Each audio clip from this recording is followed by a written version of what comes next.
And tonight, what is more American than bourbon from Kentucky? Well, tonight a lot of fans are reeling at the news that Jim Beam and Maker's Mark have been bought by a company in Japan. So what does this mean for the proud tradition, and could it bring a surprise for American jobs? ABC's Jonathan Karl tells us.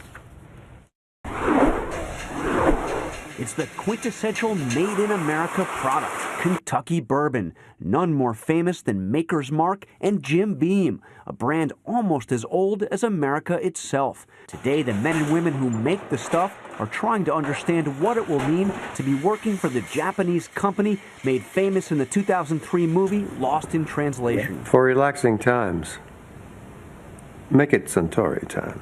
But don't cry for Kentucky. This deal could actually mean more American jobs, not less. Heck, the mayor of Louisville said he welcomes the deal. They've indicated there'll be no threat to local jobs. As a matter of fact, Beam is growing quite a bit, and especially the bourbon segment. In fact, we're in the midst of a bourbon boom. Production up more than 120% since 1999. And why? Exports. No market more promising than Asia. Cheers. We went to bourbon country not long ago, and at Jim Beam got a tutorial from the great-grandson of the man himself. Who's this guy? That's my picture. He told us growing exports mean jobs. Oh, it's jobs for all these people.